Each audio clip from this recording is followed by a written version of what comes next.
17. Oh, 17. Ada. Ramai tu. Alhamdulillah. Ramai tu. Ramai. Iya. Ramai tu. Iya. Nanti dia makin bertambah lah. InsyaAllah. Dekat-dekat nak habis tu saya 50 lah. Dekat nak habis tu. Yalah. Apa? Kita mula sekadar dulu. So kita mula Ustaz Boleh, insya-Allah. Okey. Assalamualaikum warahmatullahi wabarakatuh. Waalaikumsalam. Alhamdulillah, kita menaikkan rasa syukur setingginya pujian kepada Allah SWT. Lawat dan salam ke atas junjungan besar Nabi Muhammad sallallahu alaihi wasallam. Kita mengakhirkan rasa syukur di atas kesediaan yang berbahagia Ustaz Zamri untuk bersama kita dalam mengendalikan majlis ataupun kita kata pengajian Sirah An-Nabawiyah berkitabkan Ar-Rahiqul Makhtum oleh Abdul Rahman Ar-Rahman Al-Mubarak Furi dari India. Dan kitab ini secara ringkasnya Ustaz dah mengajar di banyak tempat dah di Putrajaya tu. Yang kedua, kitab ini telah ditulislah satu anugerah yang telah dimenangi oleh Ar-Rahman Al-Mubarak Furi ini pada tahun 1976 dalam sayembara pengajian hadis, pengajian Sirah Nabawiyah yang telah dipilih oleh Rabitah Alam Al-Islami sebagai buku terbaik lah mengenai dengan Sirah Nabawiyah. Saya fikir dalam sejarah kita ABIM ni dua sajalah. Kalau sebelum ini kita fikir Sirah Muhammad Al-Ghazali. So ni sekarang kita memilih Ar-Rahiqul Makhtum. Jadi kedua, saya minta terima kasih kepada sahabat-sahabat yang lain yang telah memberi partisipasi, dan oleh kerana malam ini malam permulaan, InsyaAllah malam-malam berikut, minggu-minggu berikut, kita menjangkakan pendengar ahli-ahli yang akan terus bertambah dan meningkat. Yang ketiga, saya berhasrat sangatlah Ustaz supaya pengajian kitab ini biar kita khatam. InsyaAllah. Maknanya kita nak bukan mengaji begitu lah, maknanya habis kitab sirah ini. Dengan kata lain, kita dapat ijazah lah. Jadi lepas tu kawan-kawan kita yang komited yang dengar ini, rasa saya bolehlah nak mengajar sahabat-sahabat kita, nak minta mengajar di surau Pak Mas, surau-surau dan seumpamanya. Sebab fiqh sirah ni tak sama dengan kita mengajar tafsir hadis. Rasanya boleh semua orang terlibat lah. Menyebarkan wadah ni di surau dan di masjid, insyaAllah. Jadi sekali lagi lah kita rasa saya mengambil peluang ini minta terima kasih jazakallah khairul jazak kepada Ustaz Zamri walaupun kesibukannya, dan dia memberi masa hari Jumaat malam Sabtu, dan kita putuskan 2 kali sebulan, maknanya minggu ketiga lagi lah, minggu ke depan satu lagi, 2 lagi. Jadi itulah insyaAllah. Kalau ada apa hal kita akan maklum kemudian lah. Jadi sekali lagi saya rasa orang kata ahlan wa sahlan, welcome to Ustaz Zamri ke majlis ahlan wa sahlan kajian sirah Rasulullah sallallahu alaihi wasallam, anjuran wadah wilayah persekutuan. Dan kita juga membuka ruang ini kepada ramai publik ya Ustaz, termasuk adik-adik kita ABIM dan juga PPIW. Jadi selain daripada komuniti sekitar yang ada deal, yang ada hubungan dengan wadah wilayah. Jadi sekali lagi kita falyatafaddal Ustaz. InsyaAllah. Silakan. Okey, terima kasih. Assalamualaikum warahmatullahi wabarakatuh. Bismillahirrahmanirrahim. Alhamdulillahilladzi hadana li hadza wa ma kunna linahtadiya laula an hadanallah. Allahumma shalli wa sallim ala sayyidil anbiya'i wal mursalin wa ala alihi wa sahbihi ajma'in. Rabbi shrah li sadri wa yassir li amri wahlul 'uqdatam min lisani yafqahu qawli wa ba'd.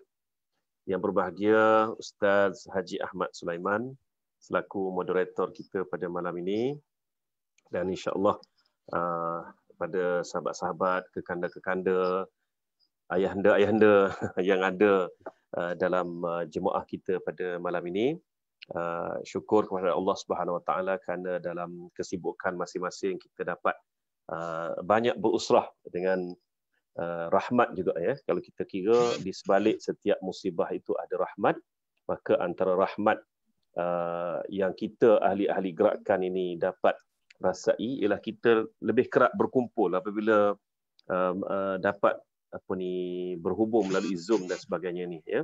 ada juga Google Meet dan sebagainya. Jadi jika sebelum ni nak buat satu usrah itu cukup susah. Nak buat usrah wadah peringkat Putrajaya pun tak mana. Bukan main tertangguh lagi ya. Tapi dengan adanya medium Zoom ini kita lebih kerat insya-Allah. Jadi saya pun dengan wakaf tenaga, wakaf umur yang masih ada insya-Allah amat sudilah ya, maknanya untuk kita berkongsi sedikit pengetahuan dalam fiqh sirah ini, dan saya fikir selepas ni pun akan ada lagi topik-topik lain yang akan dibicarakan oleh tokoh-tokoh lain insya-Allah ya. Jadi kitab Ar-Rahiqul Makhtum ini secara ringkasnya telah pun diperkenalkan oleh Ustaz Ahmad Abdul Rahman kita sebentar tadi tu. Berkenaan dengan asal kitab ni apa dia ya. Cuma sedihnya nak tambah sikit berkenaan dengan kitab ni ialah sekiranya almarhum Al-Malik Faisal tu masih hidup lah selepas daripada siri pertama sayembara ini, kita percaya akan ada lagi sayembara penulisan kitab sirah yang seperti ini yang akan dianjurkan. Tapi oleh kerana hayat beliau tak lama, iaitu ini sahajalah kitab yang sempat diterbitkan dan menang dalam sayembara tersebut, maka kita hanya dapat satu saja. Dan kalau kita lihat mana ada lagi selepas itu sayembara seumpama nak menulis satu sirah yang lengkap satu buku, tak ada lagi dah. Tak ada lagi kerajaan yang sanggup buat itu, insya-Allah lah. Di bawah kepimpinan Datuk Seri Anwar Ibrahim ni, kita doakan akan datang ni akan ada pula edisi penulisan kitab sirah seperti ini. Kita doakan.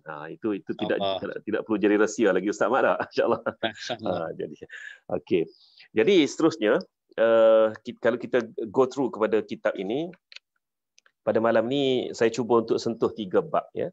Saya cuba sentuh 3 bab secara kesimpulan kepada bab-bab ini, dan kita buka kepada medan soalan, dan pembacaan seterusnya saya minta kita semua istiqamahlah untuk membaca kitab ini daripada awal sampai akhir. Sebab kalau kita baca harfan biharfin kitab ini, maka sudah tentu tak akan habis dalam masa. Ada satu masjid, Masjid Al-Falah USJ 9 tu, kuliah muslimat 2 kali sebulan saya buat, habisnya 10 tahun. Sebab apa? Sebab memang dia kata dia tak nak buat secara kesimpulan, ustaz kena baca harfan biharfin, dan grup itu istiqamah. Grup muslimah, bukan grup muslimin kan. Muslimin tak ada lah kan. Jadi purata setiap satu kuliah tu ada sekurang-kurang 50 orang dalam kuliah Masjid Al-Falah. Saya pun terikat dengan masjid tu. Maknanya rasa kalau tak boleh pergi tu rasa macam bersalah sangat. Sebab memikirkan istiqamahnya ahli-ahli grup muslimah tu tadi, sehingga dapat menamatkan Ar-Rahiqul Makhtum ini walaupun dalam tempoh 10 tahun, bermula dari jawatan penterjemah di IKIM, jadi orang radio, kemudian bekerja sendiri, kemudian sambung lagi zaman bekerja dengan Kak Wan, barulah tamat kitab tu. Jadi kitab ini ya. Jadi kita insya-Allah dalam peringkat secara usrah wadah wilayah persekutuan ini, kita akan cuba ambil topik-topik ini secara kesimpulan-kesimpulan. Jadi harapnya harfan biharfin itu tuan-tuan dapat membacanya dengan secara personal insya-Allah. Satu lagi berkenaan dengan edisi terjemahan.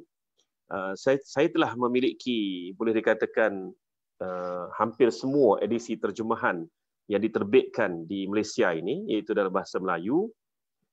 Saya dapati 2 dalam bahasa Melayu Malaysia, dan 3 ataupun 4 lagi yang ada dalam pasaran Malaysia ini adalah terbitan dalam edisi Indonesia ya. Jadi saya dapati yang setakat yang saya ada dalam saya yakinlah kalau sebab Ar-Rahiqul Makhtum ni kalau terbit je dalam bahasa Melayu saya beli, sebab saya nak tengok dia punya pengolahan bahasa dia tadi tu. Jadi pengolahan bahasa yang diterbitkan oleh Yadim lah yang terbaik, iaitu oleh Kapten Bersara Muhammad Ramzi Omar ya. Jadi itu dia yang terbaik, yang paling sesuai dengan bahasa Melayu moden kita lah. Jadi sebab itu saya fikir, dan buku ni juga telah menjadi kita kata apa, box office oleh pihak Yadim sendiri. Dan buku ni memang laku sungguh, ya. Dan antara sumbangan tenaga saya ni ialah saya mempromosikan buku ni hampir seluruh Malaysia supaya belilah buku ni, kerana inilah terjemahan yang paling hampir dengan teks asal dia. Jadi kalau kita tengok dalam bahasa Indonesia dan sebagainya itu pun dia ada macam, minta maaf lah, mungkin bahasanya itu memang saya tak berapa faham, yang mana saya anggap dia agak lari daripada terjemahan yang asal lah. Tapi yang ini insya-Allah ya terjamin. Baik. Kita mulakan dengan topik pertama, iaitu kedudukan tanah Arab dan juga kaumnya. Almarhum Sayyid Muhammad Said Ramadan Al-Buti pernah mengulas berkenaan dengan, dia kata kenapa perlunya kita mengupas berkenaan dengan kedudukan tanah Arab dan kaumnya ini, kerana kita kena kenal juga bangsa Arab ini yang telah dianugerahkan Nabi terakhir untuk akhir zaman ini, itu Nabi Muhammad SAW. Jadi sebab itulah perlu kita tahu budayanya macam mana, bangsanya macam mana dan sebagainya. Maka sebab itu pengajian sirah ini tidak boleh tidak mesti menyentuh berkenaan dengan kedudukan tanah Arab, bangsa Arab dan juga kerajaan-kerajaan dan imarah di tanah Arab yang pernah wujud. Ya, jadi sebab itu bicara dalam kitab ini juga nampaknya senada dengan almarhum Said Muhammad Said Ramadan Al-Buti, iaitu mesti menyentuh berkenaan dengan kedudukan bangsa Arab. Baik, dari muka surat pertama lagi dalam buku ini, dia telah menyebut berkenaan dengan perkataan Arab itu, ya, bermaksud padang pasir dan juga belantara. Boleh jadi Arab ni, ya, serta tanah gersang yang tidak mempunyai sumber air serta tumbuh-tumbuhan. Itu perkataan Arab dari segi bahasa, ya. Dan perkataan ini diguna pakai sejak zaman berzaman di semenanjung tanah Arab. Begitu juga bangsa yang meneroka dan menjadikan tempat tersebut sebagai penempatan mereka dikenali sebagai panggilan bangsa Arab. Namun ada juga istilah Arab merujuk kepada pergerakan, ya, pergerakan. Jadi maknanya kaum yang sentiasa bergerak dari satu wilayah ke satu wilayah, satu kampung ke satu kampung. Maka sebab itulah dia dikenali sebagai bangsa Arab dan juga di tanah Arab. Sebab kalau kita pergi ke negara-negara Arab sebagai contohnya, kereta itu mereka gunakan istilah Arabiyah. Ya, Arabiyah. Kita kata apa benda lah Arabiyah ni. Sedangkan kita duduk di negara Arab, macam mula-mula sampai di Mesir dulu, dia sebut Arabiyah. Kita pun, semua sini kan Arab kan? Rupa-rupanya dia beritahu kita kereta nak lalu belakang kamu tu. Itu dia. Jadi Arab ini juga bermaksud satu bangsa yang berpindah randah di tanah padang pasir yang gersang, ya, yang ataupun belantara juga boleh juga guna istilah Arab ni tadi, dan tanah yang tidak mempunyai sumber air. Maka semenanjung tanah Arab ini pula dikenali sebagai semenanjung tanah Arab seperti mana istilah kita lah. Apa maksud semenanjung? Iaitu satu bahagian daripada tanah ini yang masuk ke kawasan laut ataupun kawasan air. Maka demikianlah juga semenanjung tanah Arab ini yang terletak di antara semenanjung Sinai dan juga Laut Merah, dan di sebelah timur pula disempadani oleh Teluk Arab dan sebahagian besar negara Iraq Selatan. Itu dia suasananya. Baik, muka surat 2. Muka surat 2 ni hak menariknya, ya. Iaitu satu ketika pernah ditanya oleh pensyarah saya dulu, iaitu almarhum Profesor Ibrahim, apa tak ingat dah dia punya gelaran itu, ya, dia punya keturunan dia. Profesor Ibrahim ni pernah tanya, dia kata, adakah bangsa Arab ni pernah dianugerahkan Nabi atau tidak? Jadi jawapannya ya atau tidak. Jadi rupa-rupanya Nabi Muhammad SAW ni bukanlah satu-satunya Nabi bangsa Arab. Ya, betul juga. Tapi kalau kita kata, no, hanya satu je. Bangsa Arab ni ada satu je Nabi. Seperti mana kita duk faham selama ni. Iaitu Nabi Muhammad SAW je. Yang lain itu tidak Nabi. Kan? Jadi kenapa jawapan itu ya dan tidak, ataupun betul dan salah, dua-duanya betul, ya, ataupun kedua-duanya betul. Kerana apa? Kerana kita kena faham. Bangsa Arab itu apa? Para sejarawan telah membahagikan bangsa Arab kepada 3 kumpulan mengikut salasilah asal kelahiran bangsa tersebut. Arab Ba'idah, ialah bangsa Arab kuno yang maklumat berkaitan sejarah mereka ini tidak dapat diperolehi dengan lengkap. Contohnya ialah bangsa Ad, Samud, Tisim, Judais, Umlak dan juga selainnya. Ini adalah bangsa Arab ataupun bangsa-bangsa yang pernah mendiami semenanjung tanah Arab. Jadi kalaulah sesiapa sahaja yang pernah mendiami tanah Arab itu dipanggil Arab, maka Nabi Muhammad sallallahu alaihi wasallam bukanlah satu-satunya nabi bangsa Arab. Itu dia. Sebab apa? Sebab Ad ada nabi, Samud pun ada nabi. Kan? Siapa nabi bagi kaum Ad? Nabi Hud. Kemudian Samud, Soleh. Jadi kedua-duanya adalah pendiam-pendiam ataupun penduduk-penduduk sebenarnya tanah Arab. Oleh itu, mereka ini juga nabi-nabi Arab. Ya. Kemudian, itu peringkat pertama. Peringkat Arab Ba'idah ni Arab yang lama, Arab kuno. Sehingga sejarah mereka tu sikit saja tinggal. Datang pula peringkat Arab kedua, iaitu Arab Aribah. Dan mereka ialah bangsa Arab yang berasal daripada keturunan Ya'rab bin Yashjab bin Qahtan. Dan mereka dikenali sebagai Arab Qahtan. Ya? Okay.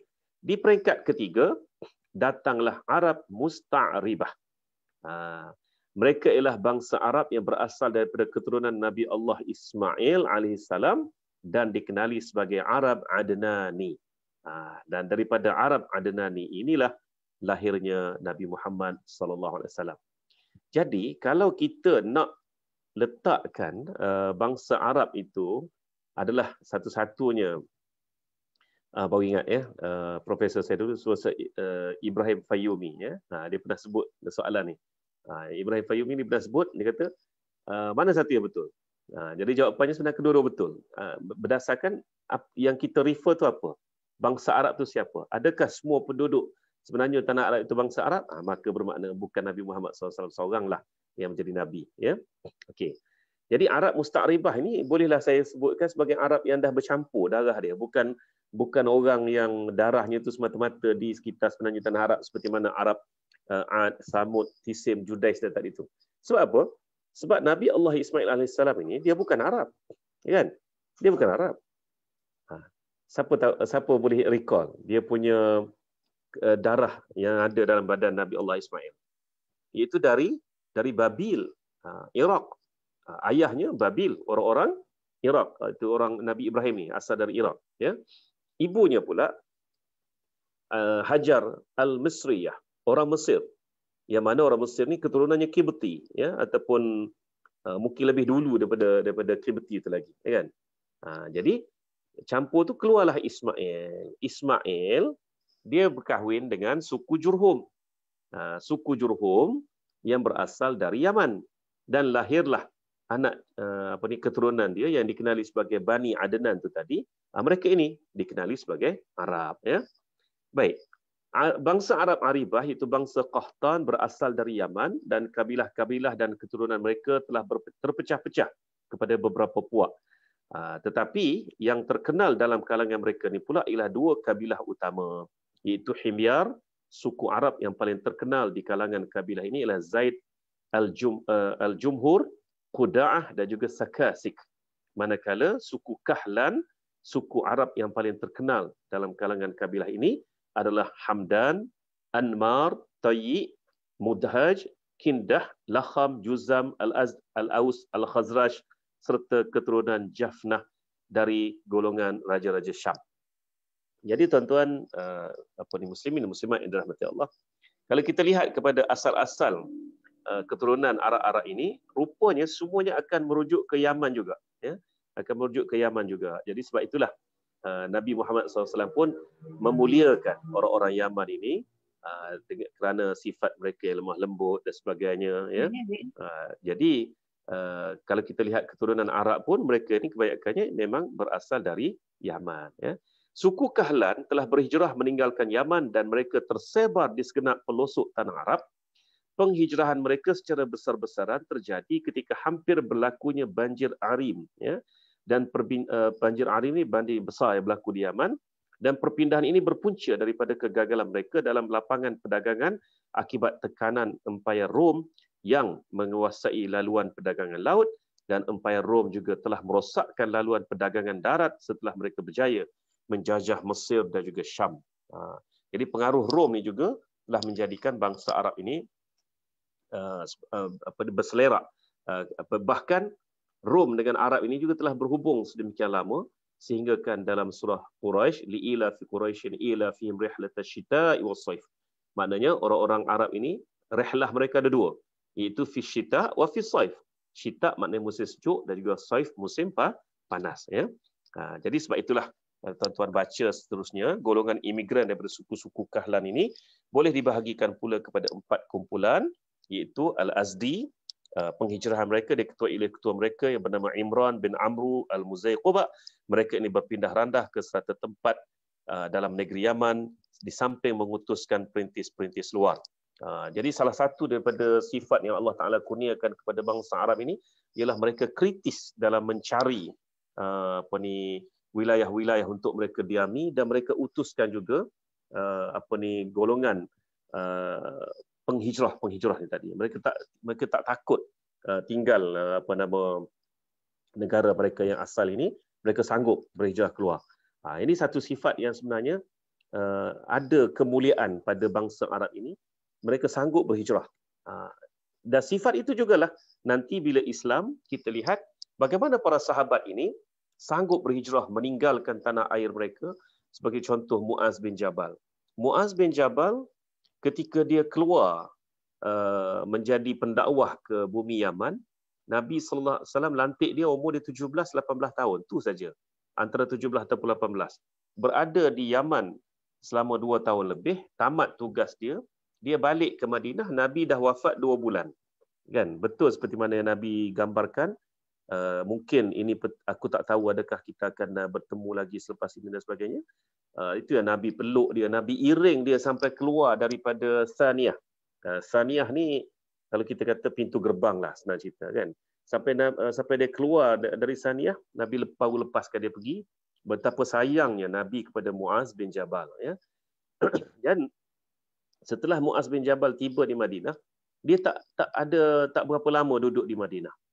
Dia tak berapa lama duduk di Madinah. Walaupun dia sayang kepada Nabi sallallahu alaihi wasallam, tapi bukanlah itu menjadi alasan untuk dia tak nak tinggal jasad Nabi yang dikandung oleh bumi Madinah. Dia mana dia pun memang asal Madinah, tapi dia ingat apa yang Nabi suka, perintah Nabi yang terakhir yang dia terima ialah berdakwah. Maka sebab itu Muaz bin Jabal dia kebetulannya bertemu dengan satu rombongan ke Syam, dan dia telah mengikuti rombongan tadi sampailah dia menjadi pendakwah di Syam. Saya tak berapa pasti area mana yang Muaz menjadi pendakwah di Syam itu, sehinggalah dia wafat juga di Syam, ya. Jadi sikap ini yang kita kena ambil manfaat yang bagus daripada bangsa Arab ini apabila mereka ini sanggup berhijrah, membuka jalan-jalan baru dalam hidup mereka, dan seterusnya menjadi pendakwah hebat kemudiannya. Okey, jadi tuan-tuan, saya minta tuan-tuan baca berkenaan dengan perjalanan semua kaum yang empat kaum ni, iaitu Al-Azdi, kemudian Lakham dan Juzam, kemudian Bani Tayyi dan Bani Kindah ini. Saya nak fokus kepada orang-orang Arab musta'ribah, menarik musta'ribah, Arab campur ni, ya. Arab hadari, Arab yang sudah bukan lagi kata apa, badawah ataupun asli perkampungan begitu, orang kampung, tidak, ya. Sebaliknya Arab hadari ini, ya. Jadi di perenggan terakhir muka surat 4, tuan-tuan. Orang-orang Arab musta'ribah pula nenek moyang asal mereka ialah Sayyidina Ibrahim alaihissalam yang berasal dari negara Iraq, dari sebuah kampung yang dikenali sebagai Ar, ya. Dan kampung itu terletak di pesisiran barat Sungai Furat, berhampiran dengan Kufah. Hasil penemuan dan cari gali sejarah menunjukkan banyak penjelasan tentang perkampungan ini serta keluarga Nabi Ibrahim alaihissalam, ya. Dan penemuan ini juga turut menyingkapkan tentang hal ehwal keagamaan dan sosial di negara tersebut. Walaupun ini hujah daripada kitab Ar-Rahiqul Maktum, tapi ada juga hujah mengatakan perkampungan Nabi Ibrahim itu di tempat-tempat lain itu biasalah, ya, sebab kita pun tak dapat nak sahkan yang mana-mana yang 100% sahih. Jadi semuanya kita terimalah ya, kita terima hujah-hujah itu. Bahkan kalau tanya orang Turki kata memang dalam wilayah dia tempat kelahiran Nabi Ibrahim tu pula, macam tu pula kan. Jadi walaupun kita dah kita baca buku ni, kitab ni, kita terima hujah daripada kitab buku ni lah. Seperti yang diketahui, Nabi Ibrahim AS telah berhijrah meninggalkan Iraq untuk menuju ke Haran ataupun Harran. Dari Harran, baginda bertolak ke Palestin, lalu menjadikannya sebagai pusat dakwahnya. Setelah berlaku peristiwa bencana ke atas kaum Nabi Ibrahim di Iraq ini, iaitu di kaum Babil tadi, maka Allah SWT telah meruntuhkan kaum Babil ini, ketamadunan mereka, dengan mendatangkan suatu bencana yang pelik sedikit, iaitu bencana mental block, ya, kebingungan, tuan-tuan. Setelah mereka bingung melihat bagaimana api tidak membakar Nabi Ibrahim, dan kemudiannya raja mereka mati dengan misteri, ada mengatakan bahawa kerana nyamuk dan sebagainya itu pun perbahasan yang bagi mereka yang berminat nak membahas panjang tentang benda tu, dia boleh bahas, tapi pada saya cukup kita ketahui bahawa Allah Subhanahu Wa Taala telah menyelamatkan Ibrahim daripada api, dan akibat daripada kebejatan moral yang begitu dahsyat orang-orang Babil ini, Allah Taala telah perintahkan Nabi Ibrahim AS supaya keluar meninggalkan wilayah Babil itu.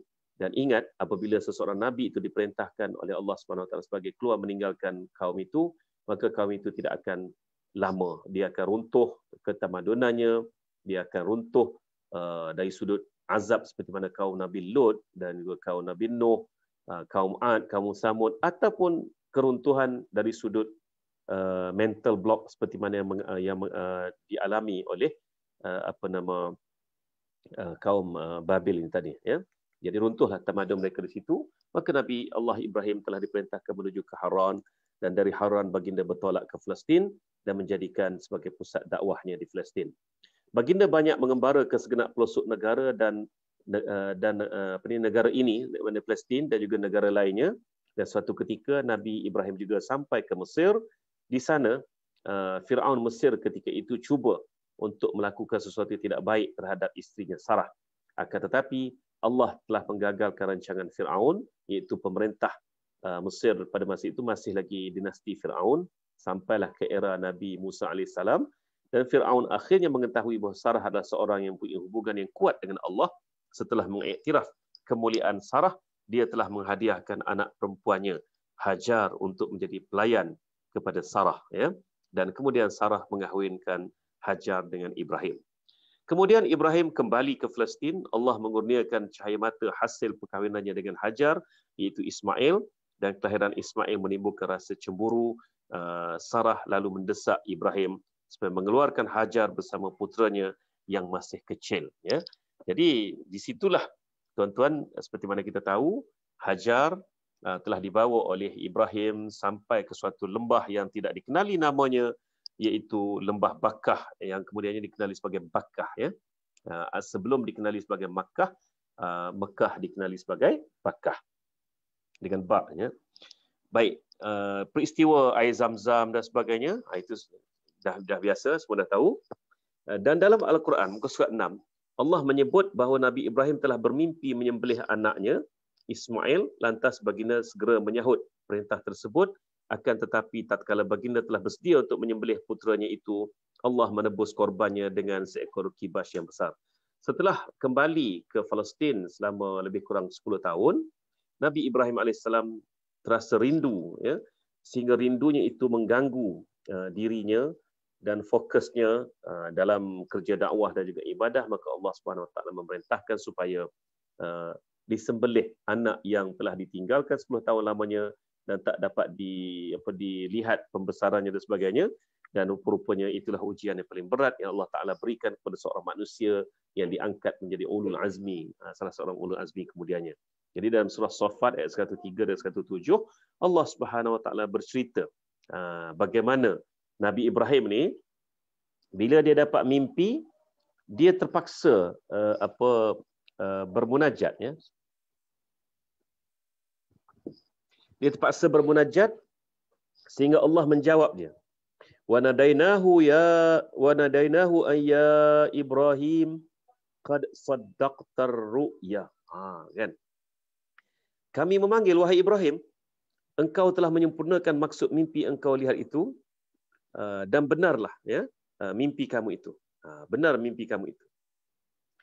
Ini satu pengajaran untuk kita.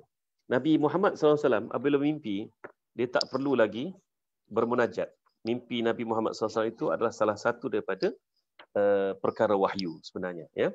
Jadi saudara, muslimin semua yang dirahmati Allah, Nabi Ibrahim dia telah bermunajat dan akhirnya dijawab oleh Allah Ta'ala, qad saddaqta ru'ya, sesungguhnya benarlah mimpi kamu itu. Maka sudah itu jawapannya, maka terpaksalah Nabi Ibrahim AS menuju ke Mekah untuk menyembelih anaknya tadi, dan Allah Subhanahu Wa Ta'ala telah menyempurnakan janjinya kepada mereka yang menyempurnakan perintah-perintahnya dengan tulus, dengan ikhlas. Maka Allah Ta'ala menyebut wa fadainahu bizibhin azim, ayat 107 surah As-Saffat. Ya. Jadi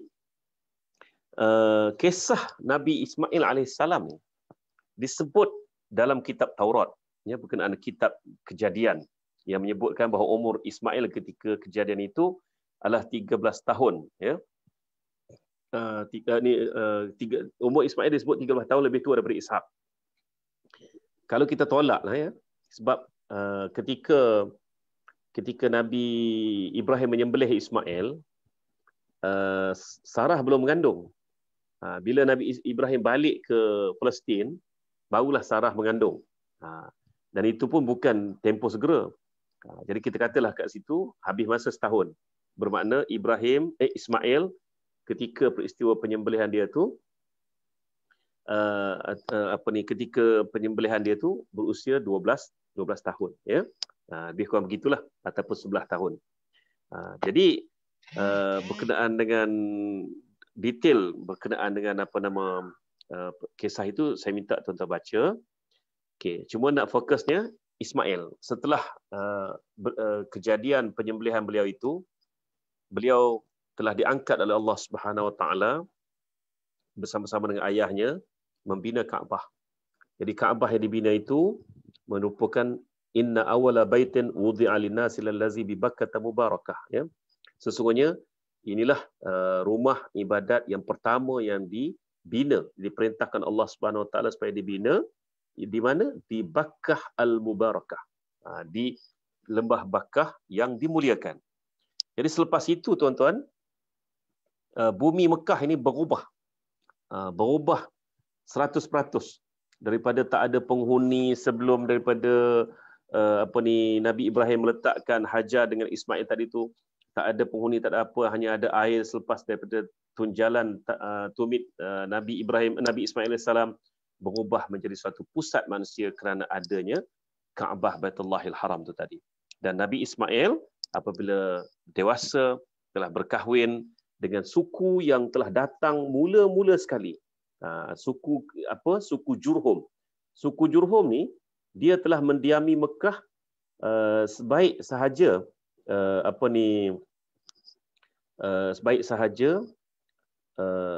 melihat ada air di bumi Bakkah tadi, ya. Ada air di bumi Bakkah tadi. Jadi apabila mereka tinggal di situ, mereka tinggal dengan satu perjanjian untuk memuliakan Nabi Ismail AS sebagai empunya air itu tadi. Jadi sebab itulah tuan-tuan, dalam hal ini air itu jadi sumber penting dalam kehidupan sesuatu kaum, sehingga Mekah juga berubah daripada rentetan ada air tadi, dan ia lebih berubah dengan lebih barakah lagi apabila adanya Kaabah Baitullahil Haram tadi. Jadi kisah Nabi Ismail terpaksa menceraikan isteri pertamanya atas perintah ayahnya dan semua itu ada disebut termasuklah juga siapakah keturunan yang dikahwini oleh Nabi Ismail kemudiannya yang akhirnya melahirkan satu nabi, iaitu Bani Adnan tadi, ya. Jadi tamatlah riwayat ataupun bab 1 ini. Nak jawab soalan ni sikit ni. Soalan ni tak sabar-sabar ni tunggu ni. Betulkah Hajar tu anak Firaun sebenarnya? Tuan-tuan, Firaun tu bukannya seorang. Fir'aun tu ramai. Fir'aun itu adalah dari satu kita kata apa istilahnya kalau kita sekarang ni kita panggil apa? Sultan. Gitu. Kesultanan. Gitu ya. Jadi Fir'aun yang mana nak buka chat? Okey. Saya jawablah chatting dulu. Tak boleh ada yang tak sabar ni. Okey, dia kata betulkah Nabi Ismail itu keturunan Fir'aun? Jadi istilah Fir'aun di situ adalah raja yang memerintah Mesir pada masa itu. Jadi kalau ikutkan kepada kitab Ar-Rahiqul Makhtum ini, era Nabi Ibrahim alaihissalam itu sudah ditadbir oleh dinasti Fir'aun. Nama Fir'aun itu pun tak pasti siapa nama Fir'aun tersebut, dan zaman Nabi Musa alaihissalam masih lagi ditadbir oleh dinasti Fir'aun. Jadi yang menjadi Fir'aun yang mengaku Tuhan sampai lawan Nabi Musa alaihissalam itu namanya Fir'aun, saya terlupa nama dia, Allah SWT Muhammad, Ramses III. Ya? Ramses III itulah yang mengaku Tuhan sampai berlawan dengan Nabi Musa dan sebagainya. Ya? Jadi adakah betul Hajar ini daripada keturunan Fir'aun? Ya, Fir'aun mana satu kita tak tahu, tapi dia ni adalah anak kepada pemerintah Mesir pada masa itu yang telah dihadiahkan kepada Nabi Ibrahim sebagai tanda meminta maaf atas kita kata apa kebiadaban terhadap Sarah pada masa itu, ya.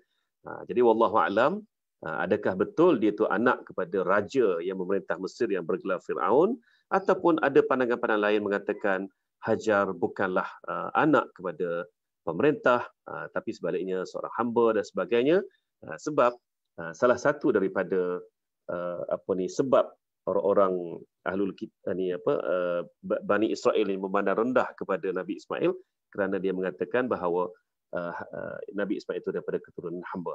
Jadi wallahu alam. Jadi perkara-perkara tersebut kita tidak perlu ambil pusing sebagai satu perkara utamalah, ya. Okey. Okey, berjelas ya berkenaan dengan apa yang disebut sebagai Hajar tu anak Fir'aun tadi tu. Jadi jangan ingat Fir'aun itu satu saja. Adakah kaum Babil itu zaman Babylon? Ya, sebenarnya dua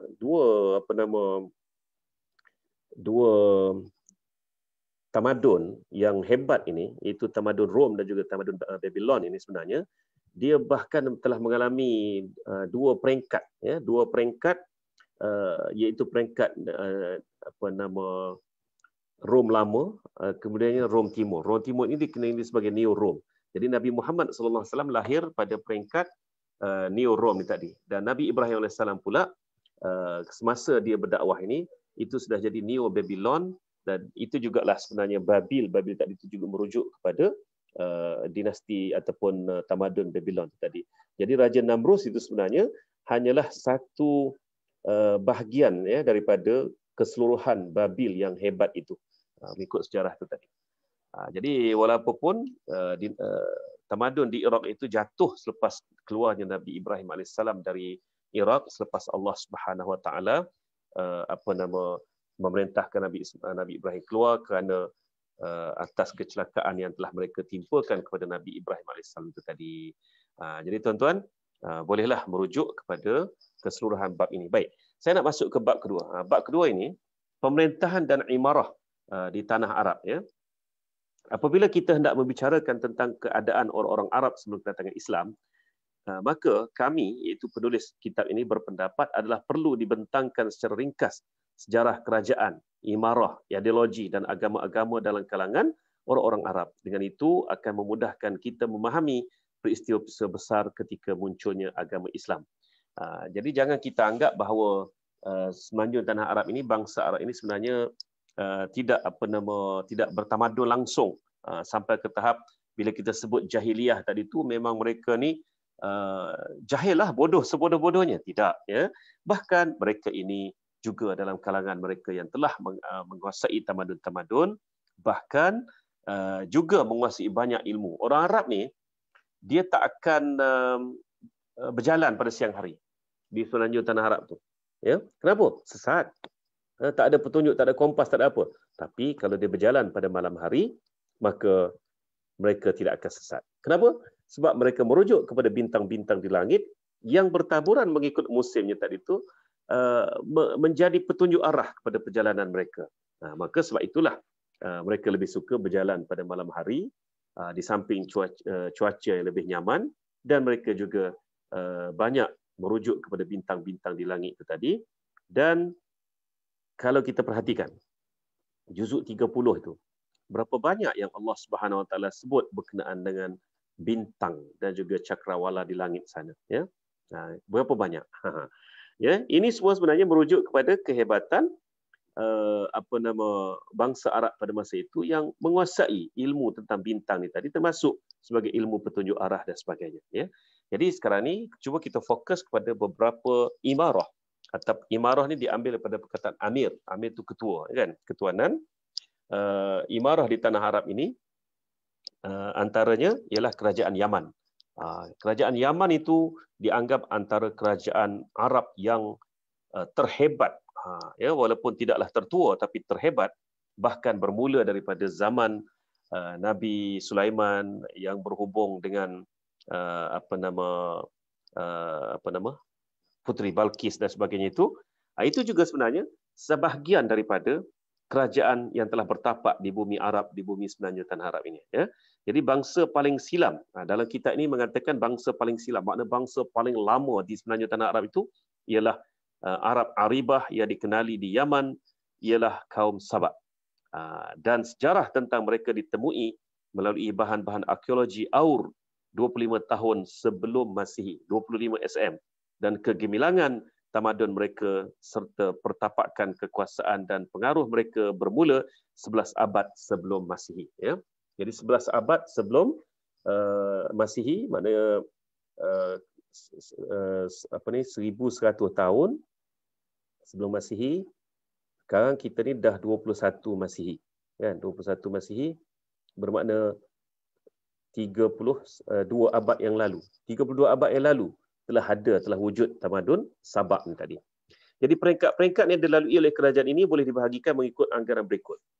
Abad-abad yang berlalu sebelum tahun 650 sebelum Masihi, pada masa ini raja-raja mereka dikelar sebagai Ma'rib Sabak, ya, Ma'rib Sabak, dan ibu negara mereka ialah Bandar Sarwah yang kesan-kesan peninggalannya boleh ditemui dengan menempuh perjalanan sehari ke sebelah barat Bandar Ma'rib yang dikenali dengan nama Kharibah, ya. Dan pada zaman mereka lah bermulanya pembinaan tembok yang dikenali sebagai tembok Ma'rib itu tadi. Dan ianya mempunyai kepentingan yang besar dalam sejarah Yaman. Ada pendapat yang mengatakan kerajaan Sabak berjaya meluaskan pengaruhnya sehingga berjaya mendapat tanah-tanah jajahan dalam bumi Arab dan luarnya. Kemudian di peringkat kedua pula kerajaan Yaman ini tadi, iaitu sejak 650 tahun sebelum Masihi hinggalah 115 sebelum Masihi. Dan pada zaman ini mereka telah meninggalkan gelaran Ma'rib dan raja-raja mereka dikenali pula dengan muluk, iaitu jamak kepada Malik. Ya, jadi perkataan Malik jamaknya muluk, iaitu raja-raja Sabak. Dan mereka menjadikan Ma'rib sebagai ibu negeri menggantikan Sarwah, dan kesan peninggalan kerajaan ini dapat dilihat sekitar jarak 60 batu dari Sana'a sehingga ke bahagian timurnya. Dan kemudian di akhir abad sebelum Masihi ini pula, sejak tahun 115 sebelum Masihi hinggalah ke 300 Masihi, pada zaman ini kabilah Himyar, ya, telah berjaya menewaskan kerajaan Sabak dan mereka menjadikan Bandar Raidan sebagai ibu negeri menggantikan Ma'rib, ya. Dan kemudian dari tahun 300 Masihi sehinggalah Islam masuk ke Yaman. Ini Islam masuk ke Yaman bila? Mudah yang nak kira, ya. Nabi Muhammad sallallahu alaihi wasallam lahir 570 atau 571 Masihi. 20 April, dikatakan 20 April 570 Masihi. Nabi Muhammad sallallahu alaihi wasallam berdakwah tinggal di Mekah 40 tahun sebelum dilantik jadi nabi. Jadi maknanya Nabi SAW jadi nabi 610 Masihi. Kemudian Nabi SAW tinggal berdakwah di Mekah 13 tahun, maknanya 623 Masihi, Nabi berhijrah ke Madinah. Nabi berhijrah ke Madinah. Okey. Ekspedisi besar-besaran Islam masuk ke Yaman sekitar 2 tahun sebelum Nabi sallallahu alaihi wasallam wafat, yang melibatkan Muaz bin Jabal tadi itu, ya. Jadi 623 Masihi Nabi berhijrah ke Madinah, dan 8 tahun selepas berhijrah 631 Masihi Nabi hantar pendakwah dia dengan diketuai oleh Abu Musa al-Asy'ari, kemudian Muaz bin Jabal, Sayyidina Ali radhiyallahu anhu juga pergi ke sana. Jadi ramai lagi pergi. Itu sekitar 2 tahun sebelum kewafatan Nabi Muhammad sallallahu alaihi wasallam. Jadi tahun bila tadi tu? 610, 623, 631. Jadi 631 Masihi Islam mula masuk ke Yaman. Jadi pada zaman ini kerajaan Yaman menghadapi kekacauan dan berbagai-bagai peristiwa yang silih berganti, rampasan kuasa silih berganti, peperangan saudara kerap kali tercetus, ya. Dan pada zaman inilah juga tentera Rom berjaya masuk ke Adni ataupun Eden, dan dengan bantuan tentera-tentera Rom tersebut, orang-orang Habsyah berjaya menjajah Yaman buat pertama kalinya pada tahun 340 Masihi, dan mengambil kesempatan akibat perbalahan yang berlaku antara kabilah Hamdan dan Himyar. Penjajahan Habsyah terhadap Yaman berlanjutan sehingga ke 378 Masihi. Dan setelah itu Yaman berjaya mendapatkan kemerdekaannya. Malangnya tembok Ma'rib yang kukuh itu telah mula retak, sehingga akhirnya terjadilah banjir besar yang disebut dalam Al-Quran sebagai Sailul Arim, ya, iaitu banjir Ar-Alim pada tahun 450 Masihi dan ataupun 451 Masihi. Jadi zaman ni Nabi belum lahir lagi ni, ya. Jadi boleh dikatakan sekitar 300 tahun sebelum Nabi wafat itu memang Yaman ni berkecamuk, tuan-tuan, ya. Memang perang saudara besar-besaran berlaku. Orang Habsyah menyeberangi Laut Merah tadi itu sampai boleh menguasai Yaman, dan antara yang menguasai Yaman ini juga adalah selepas itu, ya, yang terakhirnya adalah siapa? Abrahah, ya. Abrahah ni pun juga daripada orang-orang Habsyah. Okey, yang menariknya muka surat 15 ni, pada tahun 523 Masihi, maaf kalau muka surat tak sama, ya, sebab cetakan baharu Yadim ni kecil, tuan-tuan. Tapi masih lagi tengok dan perenggan di sebelum kerajaan Hirah, ya, iaitu dalam bab kerajaan Yaman, ya, ataupun dalam fasal kerajaan Yaman. Tengok, ya. Pada tahun 523 Masihi, seorang Yahudi yang bernama Zun Nuwas telah memimpin satu serangan yang hebat ke atas orang-orang Kristian Najran. Najran sekarang ni dalam Saudi, dalam wilayah Saudi, dia bukan dalam wilayah Yaman, ya. Dia berusaha untuk mengalihkan pegangan mereka dari ajaran Kristian secara kekerasan. Oleh kerana mereka enggan, maka dia telah menggali beberapa parit dan mencampakkan mereka ke dalam api. Inilah yang disebutkan oleh Al-Quran dalam suratul Buruj melalui firman Allah Subhanahu Wa Taala, celakalah kaum yang menggali parit, iaitu dalam suratul Buruj berkenaan dengan kisah Ashabul Ukhdud. Kisah apa ni, tuan-tuan? Kisah seorang remaja yang telah yang telah menganut ajaran Nabi Isa alaihissalam, ya, ataupun dengan lebih mudahnya dikatakan agama Nasrani lah, ya. Tapi saya sebenarnya lebih suka menggunakan ajaran Nabi Isa alaihissalam, ya. Dan telah menyebarkan akidah yang ditinggalkan oleh Nabi Isa alaihissalam dalam kalangan penduduk Yaman, bertentangan dengan pemerintah pada masa itu yang merupakan seorang Yahudi bernama Zun Nuwas, ya. Dan akibat geram sangat dengan anak muda ini, maka berbagai-bagai usaha telah dilakukan untuk membunuh anak muda ini, ya. Jadi tuan-tuan, akhir sekali anak muda ini kata, okey, nak bunuh aku, panahlah tepat ke otak aku ni, ke kepala aku ni, dengan membaca Bismi Rabbil Ghulam, dengan nama Tuhan budak ini. Jadi apabila dipanah, matilah budak itu. Dakwahnya bermula selepas daripada kematiannya lebih dahsyat daripada semasa dia hidup. Sebab orang dah nampak bahawa sebenarnya raja yang menguasai mereka pada masa itu Zun Nuwas, tak ada apa-apa kuasa pun. Sebaliknya, nak bunuh budak ni pun kena dengan Tuhan budak ini. Maka mempertuhankan budak ini, mempertuhankan Tuhan budak ini lebih baik daripada mengikut ajaran raja yang zalim itu. Jadi itulah yang Allah SWT sebut berkenaan dengan qutila ashabul ukhdud tadi itu dalam suratul Buruj itu, telah dibunuhlah ya kaum yang ukhdud, kaum parit, iaitu kaum yang dimasukkan ke dalam parit dan telah dibakar dalam parit itu secara besar-besaran ya. Jadi tuan-tuan, kisah ini berkait ni. Jadi akibat mengetahui orang-orang Nasrani ini tadi yang menganut ajaran Nabi Isa AS ini dizalimi sedemikian rupa, maka berlakulah peristiwa kat bawah tu ya. Akibat tindakan ini, orang-orang Nasrani yang giat membuka dan memperluaskan pengaruh jajahan di bawah pimpinan Maharaja Rom telah melancarkan serangan terhadap negara-negara Arab, dan mereka memberikan rangsangan kepada orang-orang Habsyah yang pada masa itu beragama Nasrani untuk mengekalkan armada laut untuk memerangi Arab ni tadi, khasnya Arab Yaman. Hasilnya sebanyak 70,000 tentera Habsyah telah masuk dan menawan Yaman buat kali keduanya di bawah pimpinan Aryad pada tahun 525 Masihi.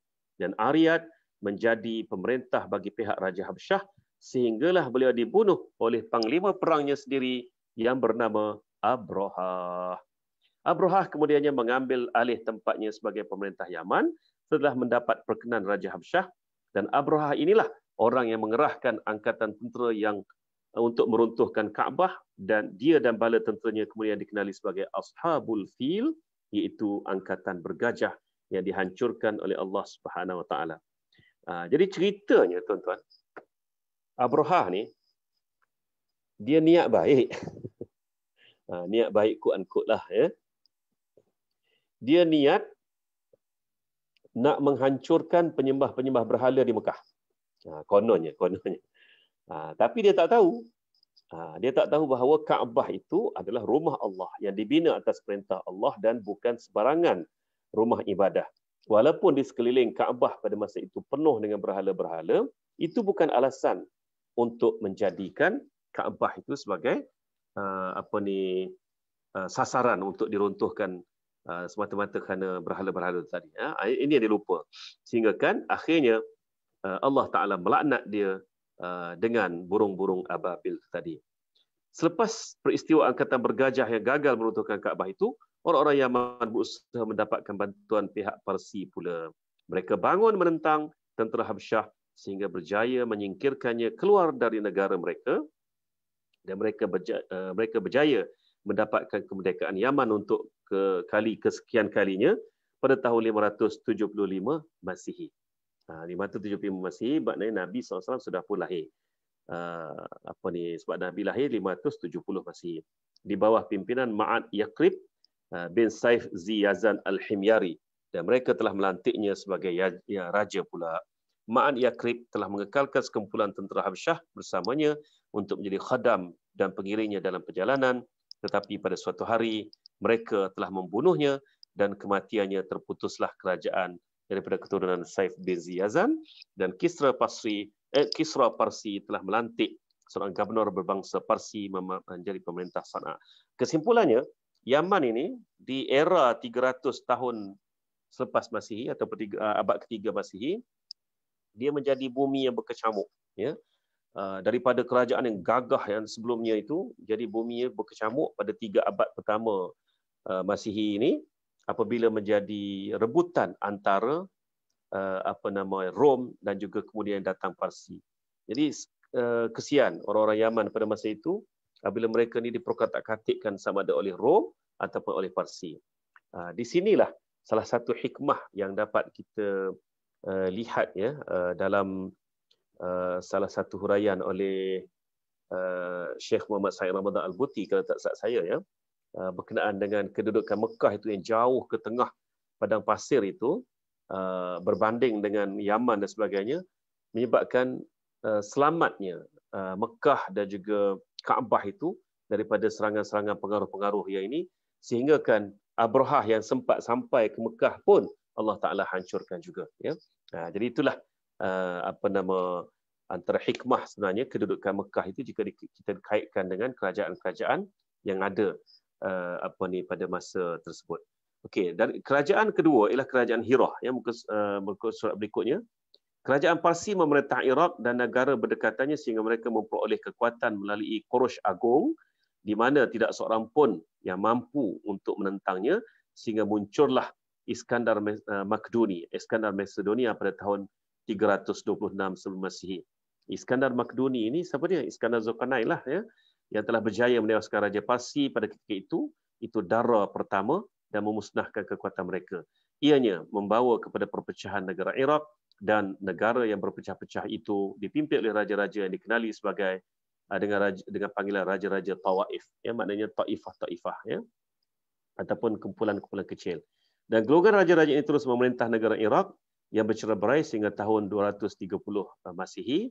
Dan pada zaman raja-raja ini, orang-orang Arab Qahtan berjaya menjajah satu bahagian daripada kawasan perdusunan di Iraq. Kemudian orang-orang Arab Adnan menyerang mereka sehingga berjaya mendiami satu bahagian di kawasan semenanjung Furat. Maknanya di seberang sana, di seberang, maknanya dah keluar daripada daripada semenanjung Tanah Arab tadi. Buat kali kedua, Parsi berjaya mengembalikan kekuatannya pada zaman Ardashir, iaitu pada tahun 226 Masihi. Jadi bayangkan tuan-tuan, Parsi ini dia baru bangun semula setelah ditewaskan oleh Iskandar Zulkarnain 326 Masihi sebelum Masihi, 226 Masihi baru Parsi boleh bangkit semula dan telah berjaya menyatupadukan kekuatan Parsi sehingga menjadi suatu menjadi satu kuasa yang kuat, ya. Jadi area tersebutlah area di Teluk Parsi itu tadi tu, kawasan Laut Hitam ke apa, ya, itulah yang kemudiannya terbangun satu lagi kerajaan lama, kerajaan Hirah.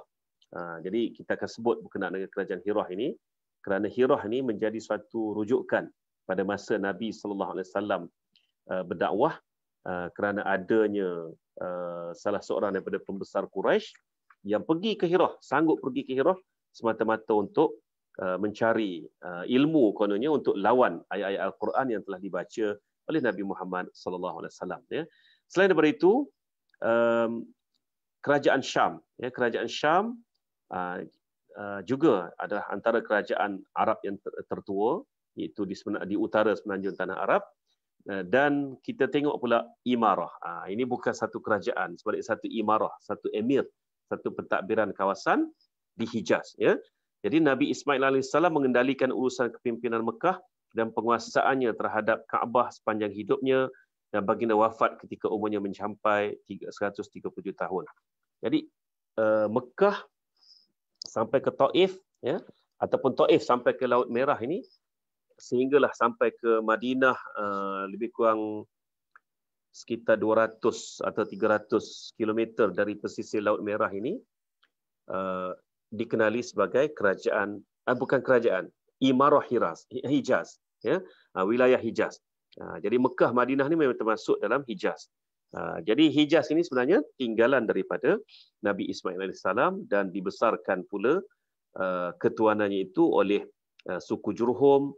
Namun tidak lama selepas daripada itu mereka bergaduh pula selepas daripada kewafatan Nabi Ismail AS.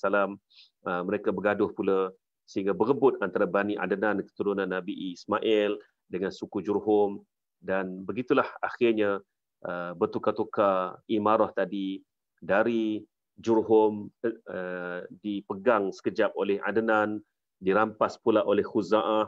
Dari Khuza'ah datangnya keturunan Quraisy yang kemudiannya mengambil alih ketuanan Mekah sampailah kepada era kelahiran Nabi Muhammad SAW.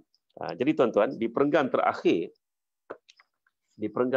Imarah Hijaz ini, bukan terakhir juga sebenarnya, sebelum daripada pertama tu, ya. Cuba tengok. Period semasa Nabi Ismail AS hidup dianggarkan dalam jarak masa 20 kurun sebelum Masihi. Maknanya semasa Nabi Ismail mentadbir Mekah tu, anggaran masa adalah 20 kurun sebelum Masihi. Ya. Jadi 2000 tahun sebelum Masihi. Dan setelah Nabi Ismail wafat pada 2 abad kemudianlah, 137 tahun, Mana masuk ke abad yang berikutnya, suku Jurhum terus mengambil alih pentadbiran Mekah daripada keturunan Nabi Ismail AS sampailah menjadi milik mereka. Ya. Dan mereka ni mentadbir Mekah sampailah kira-kira 21 kurun. Maknanya masuk ke abad kedua Masihi. 2000 tahun, 2100 tahun. Masuk abad kedua Masihi, barulah datang Bani Khuza'ah dengan sokongan Bani Adnan menjatuhkan suku Jurhum, lalu beralihlah pentadbiran Mekah ke tangan Jurhum dan Bani Khuza'ah mentadbir pula sampailah ke era Qusay bin Kilab, keturunan Nabi Muhammad sallallahu alaihi wasallam, ya. Qusay bin Kilab ini mengambil alih daripada, ceritanya pak mentua dia. Pak mentua dia tak ada anak, tak ada anak lelaki. Maka apabila meninggal pak mentua dia, Qusay lah yang mengambil alih ketuanan Khuza'ah menjadi ketuanan Quraisy. Sejak itu Quraisy menguasai Mekah sampailah kelahiran Nabi Muhammad sallallahu alaihi wasallam. Jadi berikutnya tuan-tuan boleh tengok, ya, bagaimana saya akan kupas juga berkenaan dengan ini pada pertemuan akan datang, sebab panjang juga ni berkenaan dengan masalah akidah ni tadi. Saya beri latar belakang perjalanan ketuanan-ketuanan yang ada di Mekah ini sajalah, ya. Kemudian ada lagi kerajaan-kerajaan kecil ataupun imarah-imarah kecil sekitar Mekah ini. Saya harap tuan-tuan dapat baca, dan kalau boleh bawa soalan-soalan ini kepada pertemuan kita akan datang. Wallahu a'lam. Ustaz Mat. Terima kasih Ustaz Zamri. Kita mengambil masa 1 jam lah Ustaz. Banyak saya pun tak upaya nak mengolah tentang perkembangan yang berlaku ni, sampailah ke Hijaz yang kita terakhir ni. Banyak maklumat-maklumat terbaru juga lah berhubung dengan yang kita perolehi, termasuk sejarah Nabi Ibrahim dari Iraq pergi ke Palestin, dan setiap pergi tu ada peristiwa-peristiwa lah dari Babylon dan seumpamanya. Jadi mungkin kawan-kawan, rakan-rakan sahabat-sahabat kita daripada wilayah ataupun daripada luar wilayah lah, ada nampak daripada Kelantan, daripada Perak. Jadi mungkin ada soalan-soalan boleh kita ada 15 minit lagi untuk perbincangan, insya-Allah. Tak Zafri boleh, ya? Ya, boleh sila, insya-Allah.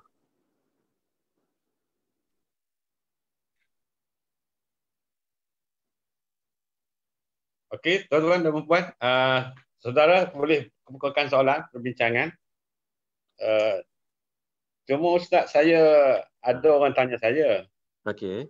Dia kata kenapa orang Yahudi ni yang dituai oleh Nabi Ishaq ni lebih cerdik lah, dia kata, pintar berbanding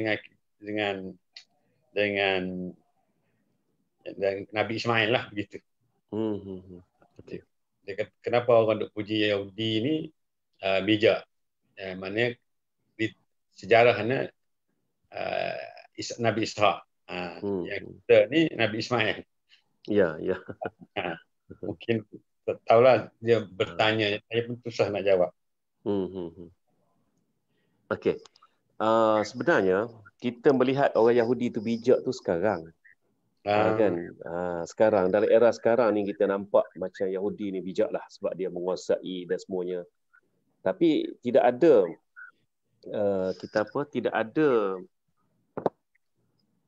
satu ketetapan yang mengatakan memang Yahudi ni bijak, Arab tu tak kurang bijak. Tidak sebenarnya. Ataupun keturunan Ishaq ni lebih bijak daripada Ismail. Tak ada ketetapan. Kalau kita lihat era Nabi Muhammad sallallahu alaihi wasallam, kita lihat betapa lemahnya Yahudi pada masa itu kerana tindakan-tindakan mereka itu terlalu sembrono. Sehingga kan Nabi Muhammad SAW dapat menewaskan mereka ini kerana kesilapan mereka sendiri. Contohnya, apabila mereka merancang untuk membunuh Nabi Muhammad SAW, mereka lupa bahawa sebenarnya mereka sudah mengikat perjanjian dalam Sahifah Madinah itu untuk sama-sama menjaga keamanan. Jadi tindakan daripada mereka itu akhirnya menyebabkan mereka hilang tapak tanah mereka yang didiami oleh Nabi Muhammad, oleh mereka lebih dulu daripada Nabi Muhammad SAW. Bahkan kesilapan mereka pada masa itu kerana menganggap bahawa Sahifah Madinah tu macam cendawan tumbuh lepas hujannya. Ya, tak lama ni kita sign je lah. Ya. Rupa-rupanya apa yang tertulis di dalam Sahifah Madinah itu telah mengikat mereka sampailah mereka tak berupaya untuk melawan. Untuk melawan. Ya. Akhirnya mereka dihalau keluar dari Madinah. Masuk era era Abu Bakar, era Khulafa Ar-Rasyidin dan sebagainya, kita lihat Yahudi masih terlalu lemah. Sampai era Salahuddin Ayyubi sekalipun, Yahudi masih lemah lagi kan. Sehinggalah era mereka mula menguasai teknologi dan sebagainya ini, barulah kita nampak macam cerdik sangatlah pula Yahudi sekarang ni. Sebenarnya semua bangsa tu ada kecerdikan masing-masing, termasuklah bangsa Melayu kita ni pun sama je sebenarnya. Kita masih buka soalan tuan-tuan. Pandangan ke atau nak berkongsi dengan Ustaz ke? Kita masih ada masa tuan-tuan. Sila-sila. Haji Asri ke? Tanya sekali. Okey.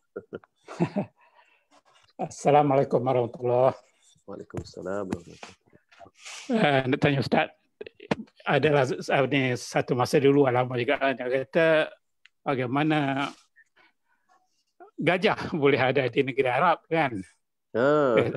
Kan? Bagaimana tentera Hafsah ni dia boleh pergi bergajah, kemudian menafsirkan, tapi salah tafsirkan tu gajah ni macam satu jenis kenderaan lain ke apa ke kan. Jadi soalan dia, gajah boleh hidup dekat negara Arab dan itulah soalan dia kan. Sebab nanti orang mempersoalkan tentang surah Al-Fil ni kalau kita terjemahkan pakai gajah, dia kata salah kan. Itu je lah. Okay. Saya baca di mana, saya tak ingat ni.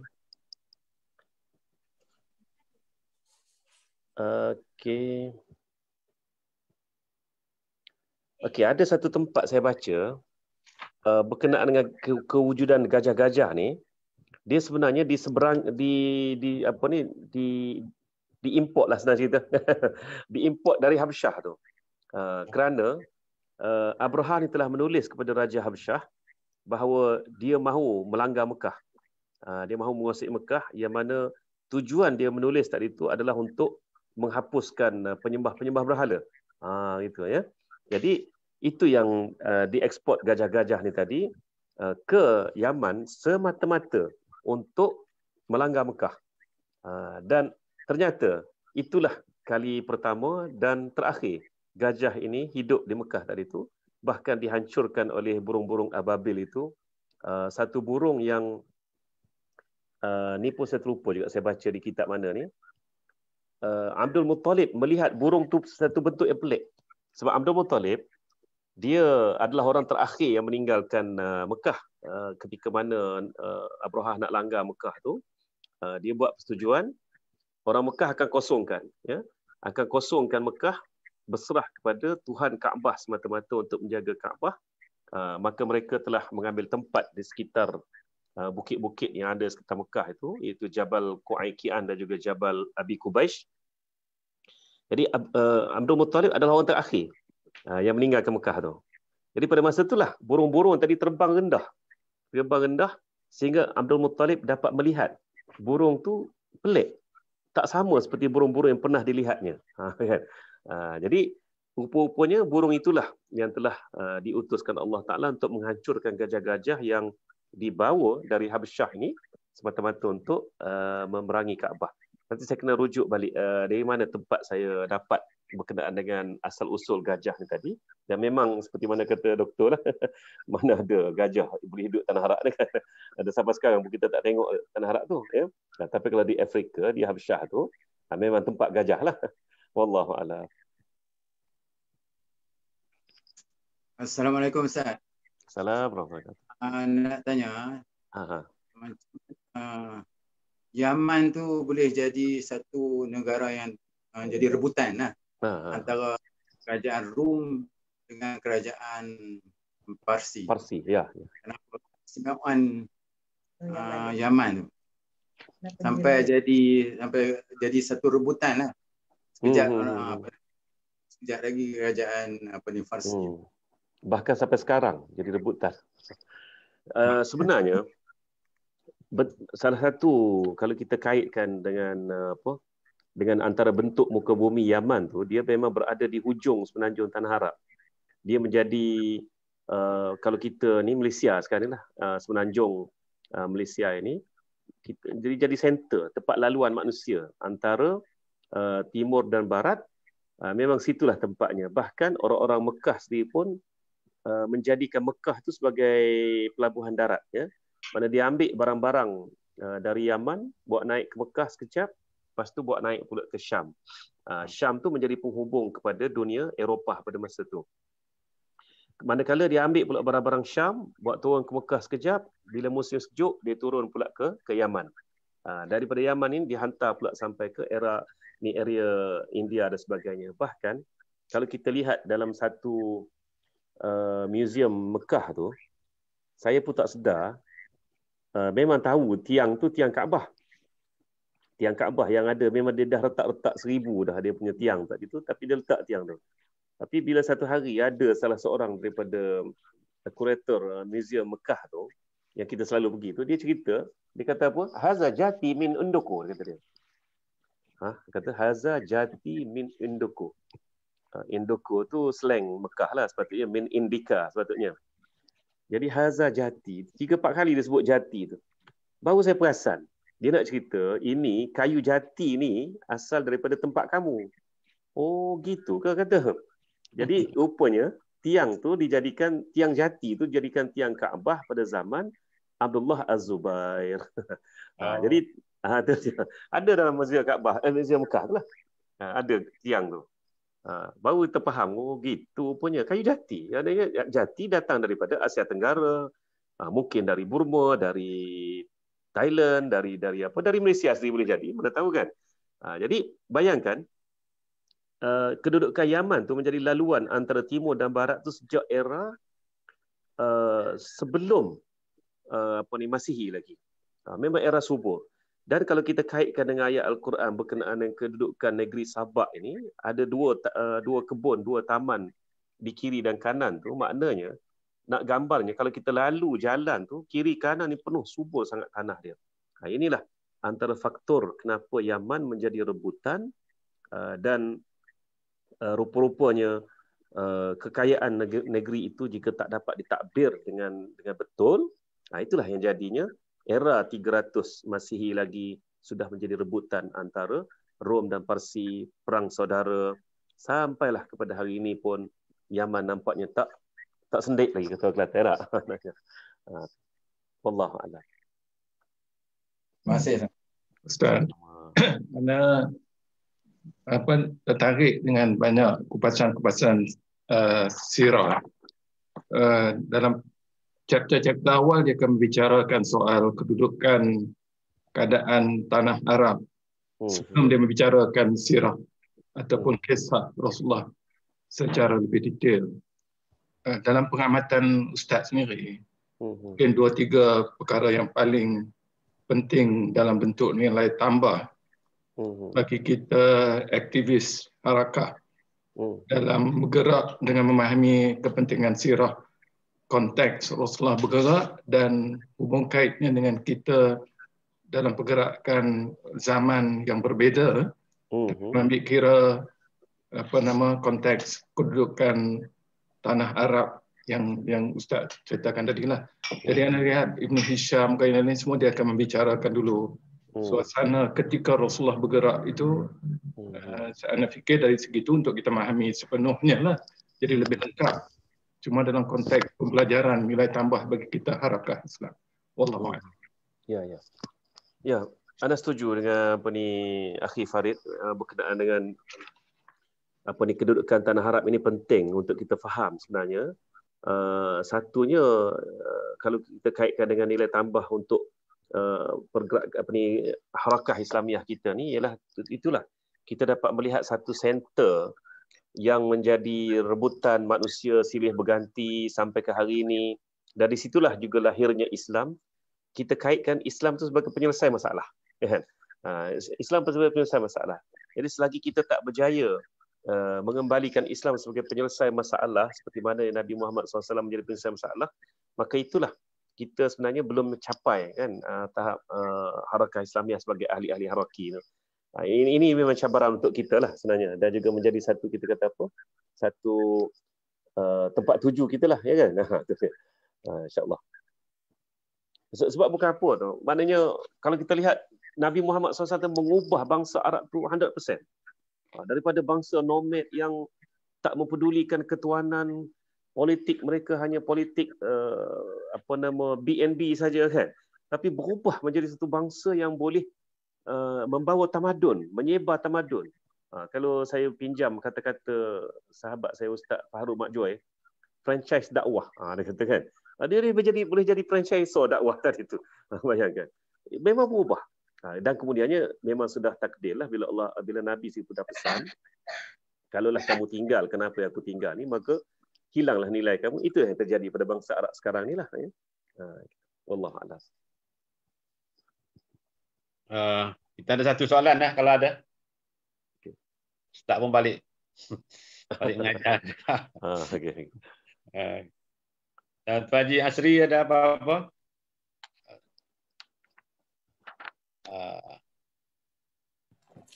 Ini tentang kedudukan macam mana ya, kedudukan Nabi Ishak dan Nabi Ismail ya.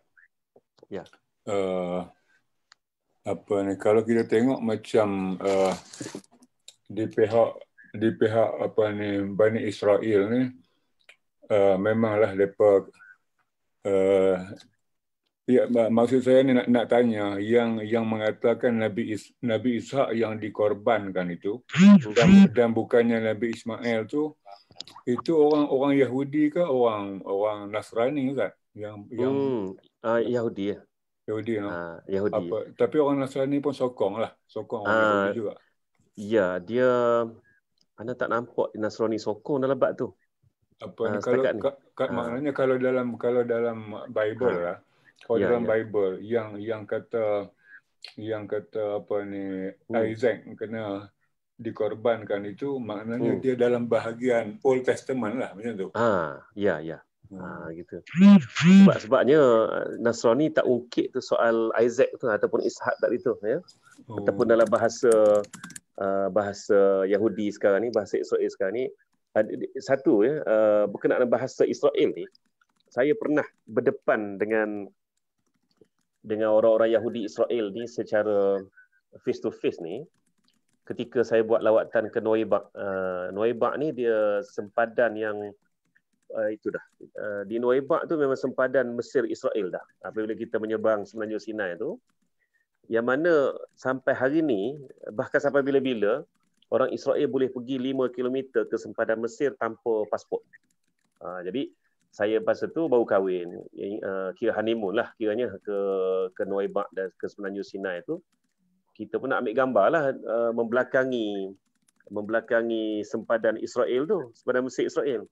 Tak sempat nak petik kamera masa tu, baru duduk tengah ambil gambar settle tu. Askar Mesir ni dah mari hambat kita dah, dia kata. Dia kata bukan aku masalah dulu kat sana. Dia tunjuk ke menara kawalan Israel tu. Yang ni kita akan tembak kamu, dia kata. Dia tak boleh ambil gambar kat situ. Jadi orang Israel ni dia boleh mari ke hotel apa ya, tak ingat dah, Sheraton ke masa tu, yang ada betul-betul dekat sempadan tu, untuk mandi-manda, datang dengan bikini, dengan berselimut ketuala tu je. Bayangkan, dia nak tunjuk kurang hajarnya dia tu. Dia datang lipas sempadan, askar Mesir tak boleh kata apa. Dia mandi-manda dekat hotel ni. Lepas tu dia balik. Dia balik. Sampai gitu sekali nak ceritanya. Ya. Biadabnya mereka. Lepas tu saya tanya askar Mesir tu, dah kamu boleh ke seberang sana 5 km? Tak boleh. Dia kata, orang Israel boleh masuk ke sempadan Nuaibak ni 5 km. Bayangkan. Jadi, saya pun dengarlah orang Yahudi ni bercakap dengan orang kedai kat sini. Kita dengar tu, kita boleh faham. Tapi nak jawab tak boleh sebab bahasa dia bukan bahasa Arab. Jadi akhirnya saya pun tanyalah apa nama pekedai-pekedai yang duduk berjual beli dengan orang Yahudi ni. Dia kata, kamu boleh berbahasa Israel bahasa Ibrani. Dia kata, Ibrani yang ada sekarang ni bukan Ibrani asli pun. Dia kata, Ibrani yang diciplak daripada Arab. Orang jenis berilmu jugalah yang duk jual kios-kios cenderamata dekat di Nuaibah tu. Ya. Dia kata, ciciplak. Sebab tu dia kata, aku boleh sekejap je. Aku duduk sini sebulan, aku dah boleh menguasai dah bahasa Ibrani Israel yang ada sekarang ni. Balik dari Nuaibah tu, baru saya mendalami asal-usul bahasa Hebrew yang ada sekarang ni. Rupa-rupanya, bahasa Ibrani yang asal orang-orang Yahudi ni, dah lenyap dah. Tak ada dah sebenarnya. Ya? Dah pupus pun. Tapi setelah mereka membina negara Israel 1946, mereka kumpul balik bahasa Hebrew mereka, tapi sayangnya tak ada nahu. Tak ada grammar. So grammar dia rujuk ke bahasa Arab. Sebab itulah saya boleh faham bahasa dia tu, tapi saya tak boleh nak jawab. Sebab dia bukan bahasa Arab masa tu. Ya? Jadi demikianlah kuatnya orang-orang Yahudi ni tadi ni memang menguasai, mempengaruhi sampai ke tahap cerita-cerita palsu pasal Isaac ataupun Yitzhak. Yitzhak tu bahasa Israel, kalau Yitzhak kan macam Yitzhak Robin apa tu. Itu maknanya Ishak lah tu, ya. Dia telah menguasai dan dia telah mempengaruhi serta meracuni sehingga akhirnya kita lihat seperti orang-orang Nasrani itu percaya Isaac lah yang disembelih, bukannya Ishmael ataupun Ismail ni tadi. Tu wallahu a'lam. Terima kasih. Saya fikir kita dah hampir jam 11 malam. Saya ingin mengucap terima kasih banyak, jazakallah. Sama-sama. Dan juga kepada sahabat-sahabat yang sudi bersama partisipasi pada malam ini. Dan dua bab besar telah pun dibuat rumusan oleh Ustaz. Bab pertama mengenai dengan bangsa Arab, asal-usul dan perkembangannya, dan bab dua mengenai dengan wilayah, termasuk wilayah Hijaz yang terakhir dan Islam. Dan kita dapat tengok sejarah-sejarahnya. Alhamdulillah malam ini dengan mukadimah, dan insya-Allah kita akan sambung lagi 2 minggu akan datang melalui pemakluman dan yang akan dimaklumkan. Insya-Allah. Sekali lagi terima kasih semua yang hadir. Kita tutuplah dengan membaca tasbih kafarah dan surah Al-As. Subhanakallahumma wa bihamdika asyhadu an la ilaha illa anta. Bismillahirrahmanirrahim. Wal-'ashr. Innal amanu was-solihat wa tawassaw. Billahi taufiq. Assalamualaikum warahmatullahi wabarakatuh. Waalaikumsalam warahmatullahi wabarakatuh.